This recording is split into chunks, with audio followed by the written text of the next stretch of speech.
It was the 1940s, and World War II was raging around the world. Adolf Hitler was leading Germany through one of the greatest holocausts known to man. Jewish people around Europe were being thrown out of their homes, killed, or taken to concentration camps. Britain and France had declared war on Germany after being invaded by the Nazis, and soon many more countries joined each side. In the summer of 1940, the war became real to the people of Britain. The war changed from Germany bombing British military targets to Germany bombing British citizens. Families frequently were awakened by the sound of wailing air raid sirens. Grabbing what they could, they rushed to a nearby underground shelter. When the OK signal was announced, families emerged from their shelters, some going right back to bed, and others finding a pile of rubble that had once been their home. Entire cities were destroyed all in one night. Many people feared for their lives, and others had already lost it. Parents began sending their children away from the war to places where they could find safety. The SSS city of Benares was one of the places where worried parents sent their children. This ship was taking a group of about 90 children, along with their chaperones and about 310 other passengers and crew members, to America, where the children would be taken in by family until the war had ended. The children ranged in ages 5 to 15, and many of them came with at least one other sibling. The ship set sail from Liverpool, England on September 13, 1940, and on September 17th at about 10 o'clock that morning, they were spotted by a German U-boat, U-48. The U-48 followed the ship at a safe distance all day, and planned to sink it later that night when the ship's army escorts that were protecting it from potential torpedoers, like themselves, left the area. At 10:01 that night, U-48 fired a torpedo at the SSS city of Benares, and 119 seconds later, it collided with the ship. Everyone woke up with a start, and after realizing what had happened, they grabbed a life jacket and ran onto the main deck, where some of the crew were beginning to load people into lifeboats. All the passengers, besides the people killed when the torpedo hit, made it into a lifeboat. A storm had just begun, so the lifeboats were incorrectly lowered into very choppy water. Many of the children were thrown out of their lifeboats during the storm and drowned, even though they had their life jackets on.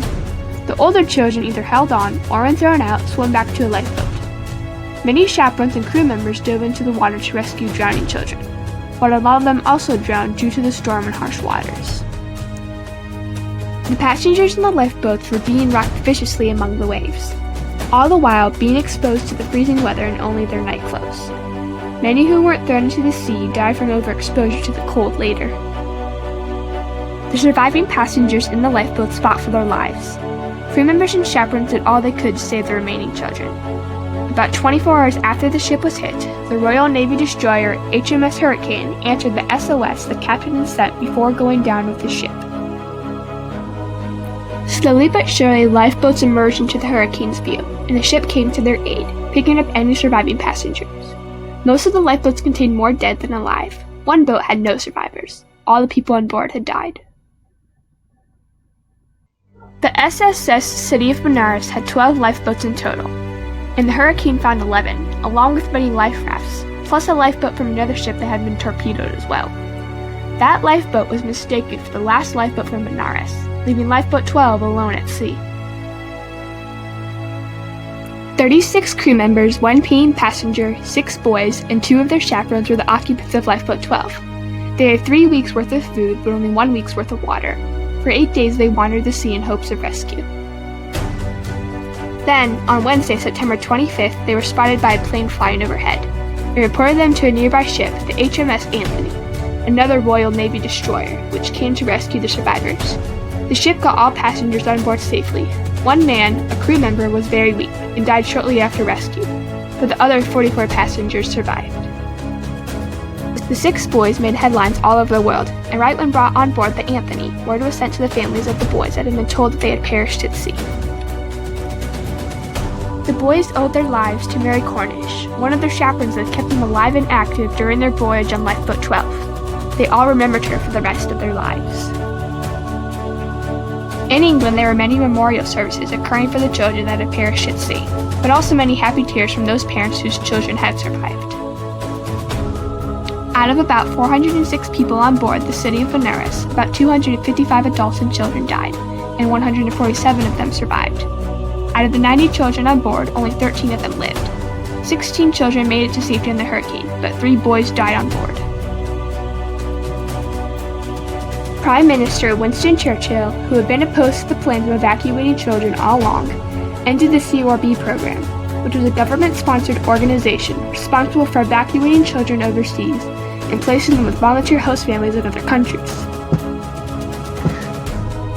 In total, before being closed down, CORB evacuated about 2,600 children during World War II. Wealthy British families, knowing the risks, continued to evacuate their children privately. On September 2, 1945, surrender documents were finally signed, ending World War II. During World War II, 827,000 children were moved to places where they would be safe. Few died, but the sinking of the City of Benares was remembered as one of the worst tragedies for children during World War II.